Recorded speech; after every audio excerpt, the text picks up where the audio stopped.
Ian, what's up, Ian? How are you? Hey man, how are you? Thanks for having us. Good. And I think we might have your brother here too. Yep, there he is. There. How Ray, are what's up? How are you? Thanks for joining me. I loved the movie. I was so it was so unexpected. And I'm sure you're getting that reaction from everybody. Oh, thank you, brother. I'm so glad you dug it, man. Yeah, hopefully it catches people, a little, catches them sleeping, right? Yeah, absolutely. Well, it was one of those late night decisions. It's funny because it was like, oh, I'm not that tired, and I don't always want to rent movies. It's that can add up. I love movies, but it adds up. But I saw it, and I'm like, just the poster alone, Mel Gibson's big head and the furry, covering the cap there. And I'm like, got to check it out, and saw it, pleasantly surprised. And no word of a lie, I went on another show the next day and talked about it for about 10 or 15 minutes and had some other people renting it. So we're big fans over here. Well, thank you. You are a gentleman, brother. Thank you so much. I don't know about that. I just lit a bacon candle. I don't know how much of a gentleman I am. So I heard that this movie was like long in the making, 14, 15 years. Yeah.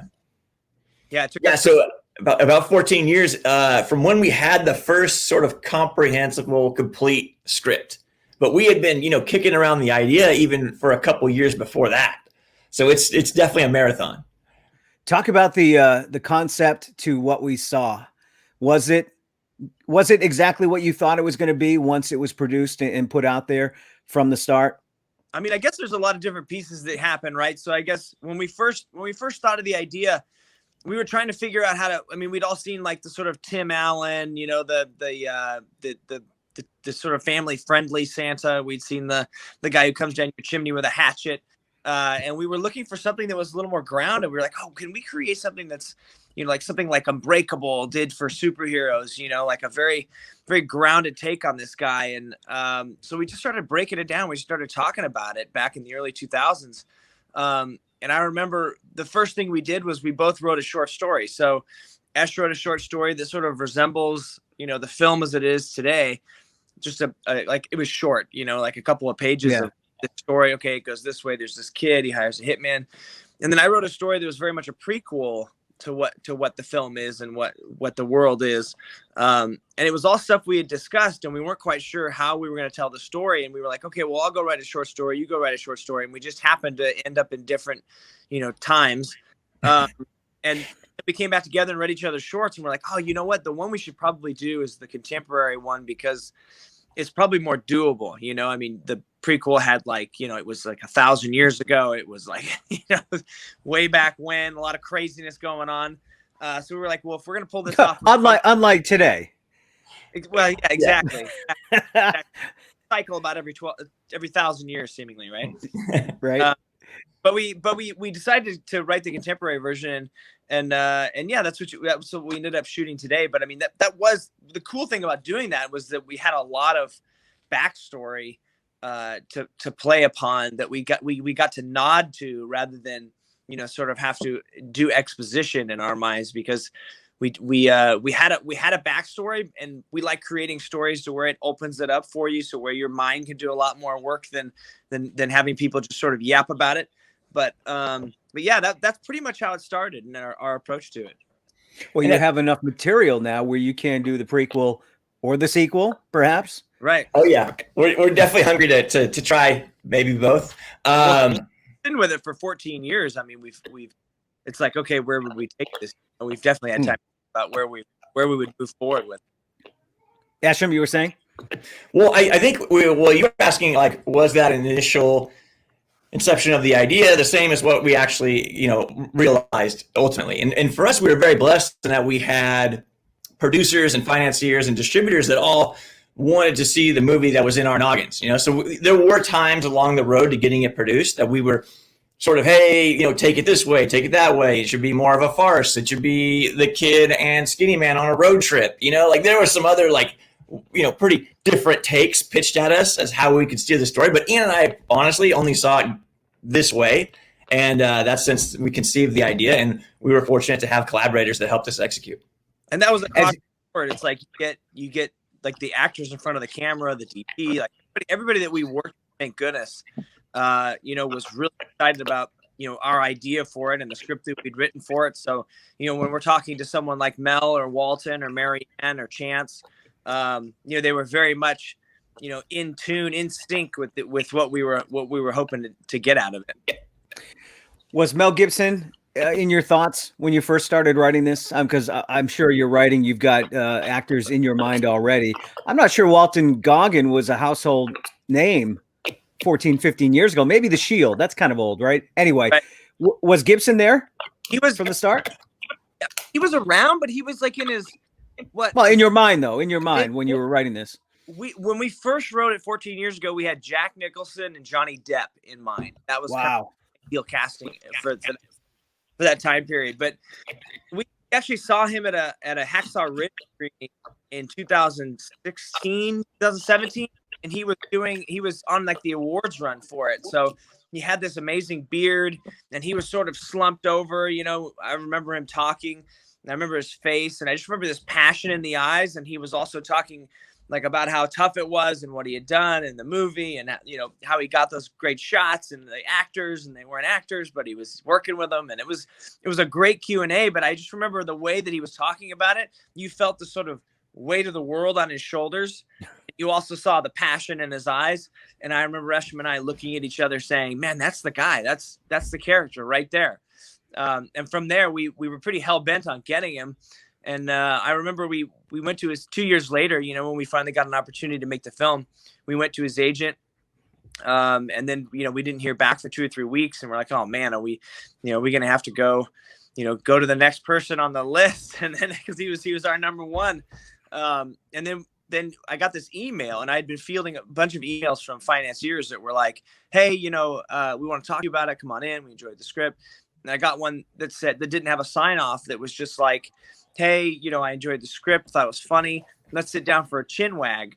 And first we were like, what's a chin wag? And then I said, oh yeah, awesome, great. Thinking it's another financier. Let's talk. And I was like, but who am I speaking with? And he wrote, oh, sorry, sometimes I forget to sign off. This is Mel, and it was amazing. I think Esham and I hugged. We were pumped.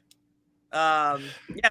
And from there, they said, okay, you got a 45-minute meeting with Mel. You guys can sit down and talk about it, see if you gel on this project. And yeah, 3.5 hours later, we emerged from the cafe, and just had a great conversation about, everything, life, films, his films, this film. And I really remember the one moment that stands out is when he was talking about the elves. He was like, oh, that moment where I come out on the balcony and I'm addressing these elves. And he's like, I just feel like that moment is just going to be devastating, and I should be just about ready to cry. And we're like, yeah, exactly. He's like, and I think that's what's going to make it so funny. And we're like, exactly. Like, he got the grounded, very grounded approach, and that we wanted to find the humor sort of organically throughout the film rather than going for jokes, Well, I mean, real life has humor, in it already. You don't need to tell the jokes. Life is humor. So to see Santa Claus walking around, I got to go to work, and you don't see him flying in the sleigh, but you assume that's what he's doing. But everything was so realistic, and it's got to be tough to come up with a fresh new take on Santa and Christmas. And you guys did that. Thank you. I mean, we really just had a blast doing it, though. And it's so, it was, was it tough? I don't know. We just had a blast thinking of all the different nuances of his world, and just problem solving, well, where would he be? Well, we're Americans. We know America pretty well. So we're like, oh, well, you know what? Like, it seems like let's set him in America, and he would need some sort of infrastructure to get letters to him. So they're like, we could just kind of hear the pitch from the U.S. government, right? Like, you can use the post office. We'll set you up in North Peak, Alaska. It's great. We'll get you off the grid. You can use our distribution, our supply chain. So we're like, oh, this could be pretty enticing for him, although it's kind of it's also very, very mutually beneficial for them, So it was just fun to come up with all these worlds. And then, like, even the stuff we're like, well, if he's all knowing, like, how does that work, right? Because if he has, 380 million voices from America alone just coming into his head, like, he's going to be schizophrenic. So we're like, well, it should be like a proximity thing, or like he kind of has to almost like look you up, or, have a name before the association comes to him. Right. Things like that, That was very cool. And you're making a tradition for many people already. Great movie. It's now in the holiday movie rotation from here forth. Tim says my absolute favorite holiday adult holiday movie, and you had a few to get past, and it's right up there for me as well. It'll be a tradition every year. Now, Walton Goggins seems like the kind of guy that might be tough to get. He doesn't take a ton of roles, and I was very surprised that he did that. That sitcom, The Unicorn, which is a great show. But how was getting him? That must have been difficult. It's crazy because it's funny because you just never know what someone's going to be interested in, honestly, because I remember when like Walton was not like sort of in our peripheral at the time for some reason. And as soon as like our agency, we share the same agency. And as soon as they said, hey, well, what do you think about Walton Goggins? Cause we'd taken about a dozen meetings with about a dozen, wonderful actors that would have done something very cool and all their own with it. And we were trying to decide, all right, like who do you think would be the best for this? And then I remember our agent said, well, hey, have you ever thought about Walton Goggins for this part? And we went, oh my God, like, why have we not thought of that? Like, that's a great idea. And they said, well, hey, let us get him the script and see if he enjoys it. He read it. He liked it. He said, let's sit down. And I just remember we went to this coffee shop and he was like, so pumped. He was so awesome. He walks in, he sits down. We're talking for like 5 or 10 minutes. We get into the script and he's like, within like 5 or 10 minutes, he's just up on his feet. He's like, I got this elf and I'm right in front of me. And I'm like, hey, man, what the fuck? Like, he was so intense and like in the moment, we were just like, oh my God, this is the guy. Yeah. Like, and this was not an empty cafe. Like there were people like rubbernecking, like what the heck? It was great. Ian and I were just like, yep, he's the dude. He's so perfect. Yeah. And they can let everything melt away around him, even that, and just get right into what he needs to do. But it was wonderful to work with. He was just all in all the time. I mean, they all were, and they all had their own particular ways of working, but they were all a lot of fun to work with, and they all just brought a lot to the table. That's awesome. As a fan, you want to hear that. You want to hear that everybody had a good time, and these people that you're watching every day and you look up to, and there's nothing worse than meeting somebody in the industry that's horrible. Right. No, it's true. I mean, we've had a couple of those meetings once in our tenure in Hollywood, but I mean, thank goodness. I mean, for just about everybody we've ever worked with, you know what I mean? You get to have that meeting with that person and see if you're, going to strangle each other on set or if you're it's gonna love fest. And thankfully, everybody that we've worked with, I mean, it's kind of that choosing process, right? You sit down with them, you talk to them, and you're like, yeah, man, this guy's going to be great, or this woman's going to be amazing, or you have that vibe, and hopefully you gel, Asham, was there a Christmas movie or story or a version of Santa that you used for inspiration on this? I don't know if there's a direct reference, but I think like Ian and I really like off-center Christmas films, like Rare Exports and Gremlins and stuff like that. So I think that's sort of our where we like to go as far as our holiday viewing. So it felt like there was no way we had to make something that was going to be outside the box of what had been done before. Yeah. Talking about it, like if people have asked us before, like what's the correlation? Like what films would you say, sort of led you in this direction, or what was your inspiration for it? And as far as like films, when we sit down and think about it, it was like Unbreakable is certainly in that camp, and then we were like The Good, the Bad, the Ugly is certainly in that camp. It's kind of a three-hander, and these characters are swirling, and then they sort of smash into each other. Unforgiven was probably in our mind. Wow. Our favorite films. It's just kind of in our blood. Dirty Harry, for sure. Those characters are... He became Dirty Harry at the end. I love it. I don't want to give too much away because I got a lot of people that want to watch this, but I could see it. I'm like, oh my God, he's channeling Clint Eastwood right there. Well, there's a lot, right? There's a little bit of John Wayne in there. There's a little bit of everything in there. I remember when Nell sat down, that was another thing he said to us. He's like, I kind of see this guy as an old cowboy. And for us, like Ian and I are from the Central Valley. There's a lot of ranchers. There's a lot of cowboys. And so we're like, oh, you know what? Like that was sort of a type that we pulled out. We're like, what if one of these, local ranchers here in the Valley were Santa Claus? And that was sort of an archetype that we sort of ran off with. And it's very much for us a contemporary Westernish vibe, It's got the thriller elements in it. Right. Even though it's a thriller, a Western, all that stuff, there's still the spirit of Christmas to be found in that movie. You know what I mean? Deep down inside, it's still your traditional Christmas movie that, once you're of age, everyone should enjoy.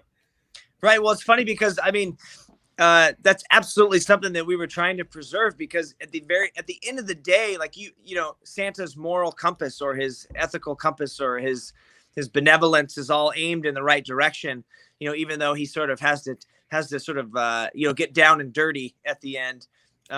We definitely wanted, because we were trying to extrapolate like where those myths came from, right? And that kind of goes from across the board. It's like, oh, you see this, and at times we're sort of trying to flip that on its head, and at times we're also trying to say, well, why were the elves portrayed in the Coca-Cola commercial as little green people? Oh, they have a slight green shade and their ears are slightly pointed, but they're not like farcically Martian green, Right? Yeah, they're not Lou Ferrigno, you know what I'm saying, and Hulk.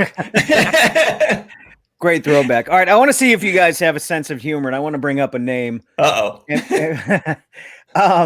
NBC film critic Sam Thelman.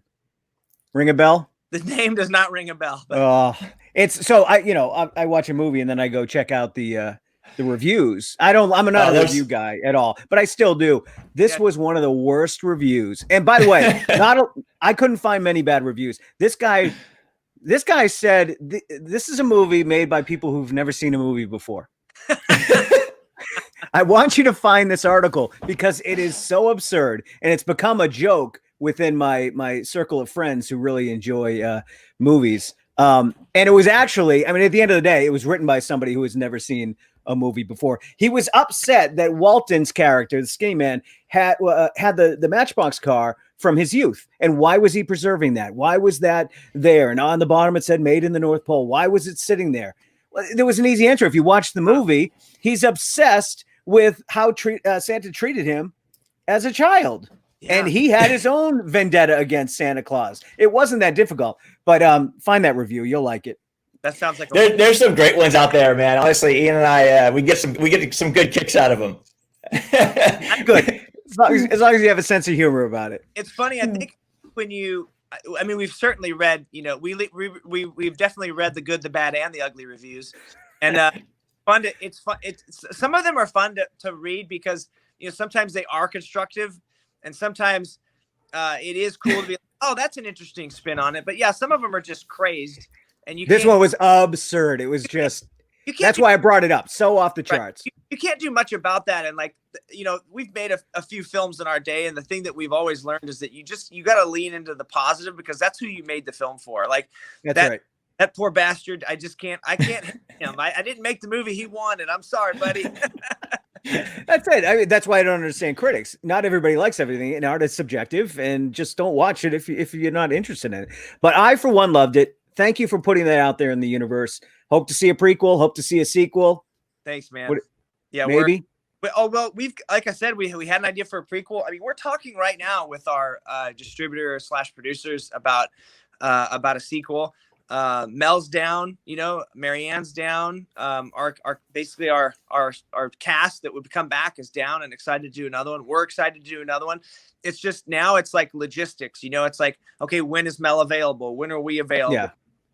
When is everybody available, and can we work out everybody's deal and timing? It's like, it's so. Yeah.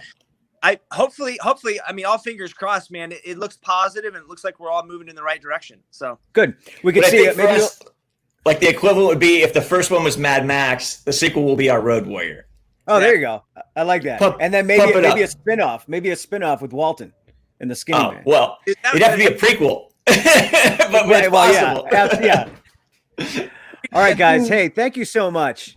Esham and Ian Nelms. And we didn't even get to half the stuff you guys are doing and what you have done. So maybe another time. But I would highly suggest everybody watch that movie. It's still on demand. It's well worth buying it at $19.99, to tell you the truth, because you'll watch it every year.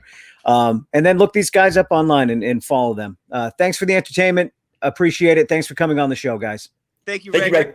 Appreciate it, brother. All right, take care. Bye-bye.